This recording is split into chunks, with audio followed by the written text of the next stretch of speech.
برای یاردم از او چیزی میپرسد تو چه طرز نشان میدهد که گویا که وی مالدار نیست. همین هم کفران نعمت است. انسان باید اثری بایی خود را ظاهر کند و باید فرق کننده باشد. و شوی زن بماند مخزن تو و جان خود عجایب دشمنی تو. جان خود را دشمنی.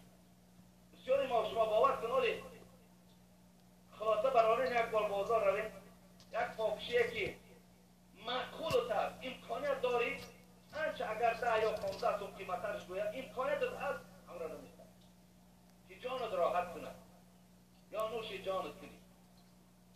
پیامبر گرامی میگه شما خداتان طهارت زیبا کنید، خداتان زیبا کنید. من تطهر فی بیته، یعنی بسیار از بدبویی ها خودتان دور کنید.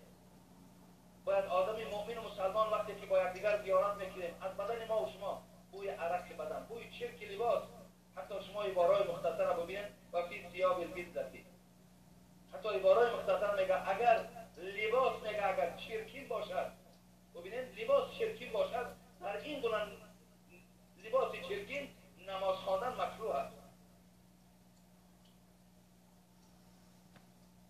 ثم مضى الی بیت من بیوت الله، بعد از آنه که من از خشوع طهارت کردم، خوشبویی ها را در بدن مالیدم، بعد از آن چیکار کردم؟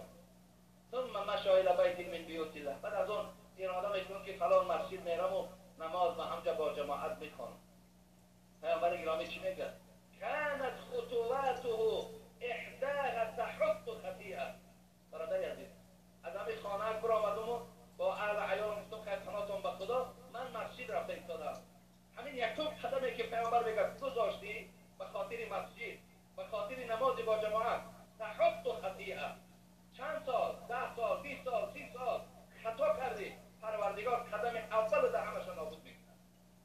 برادر یکم قدم ده تو به خاطر که من مسجد میروم، به خاطر که میروم نماز با جماعت میخونم، قدم اول ده پروردگار خطاها را مغفرت میکند. و الاخرى، حالا ببینید ترفع درجه، قدم دوم مقام تو را در جنت بلند میکنه پروردگار. قدمای تو چقدر حسنات است.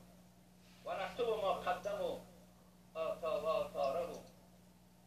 سوره یاسین رو میخوانیم، خداوند میگه در هر قدم تو ما ثواب مینویسیم، در هر قدم تو. حتی دوستای خدا را حکایت میکنه که اگر به مسجد آمدنشان 100 قدم باشد، چنان قدماشون را میده میکردن که 200 قدمش میکردن، به خاطر که در هر قدم او پروردگار برای او ثواب مینویسد. انا این گونه محبت دادرای عزیز ما باید داشته باشیم. ما کوشش ما مسئولی نمازهای با جماعت باشد. حتی رسول اکرم صلی الله علیه و سلم در حدیثهای مبارک خیلی فراوان است.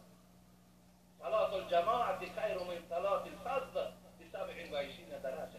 یک نمازی با جماعت خوان، حاضر نماز خفتن هم میخوانیم، جماعت کردی میخوانیم، پیامبر گفت از 27 نمازی که تو نماز خفتن میخوانی و بدون جماعت میباشد این فضلش بالاتر است.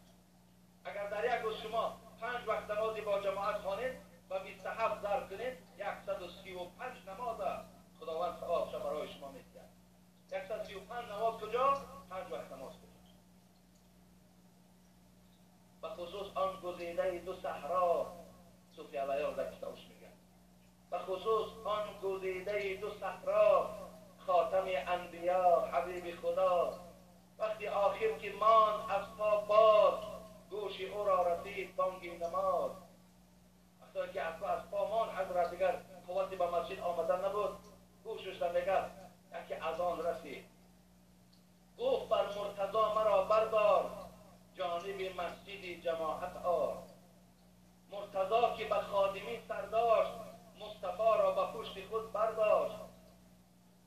پشت پای رسول محبودی، از ضعیفی به عرض می سودی. با چنین محنت و مشقت و درد به جماعت ادای طاعت کرد. شما ببینید در حالتهای خیلی سنگین حتی حضرت میگه نماز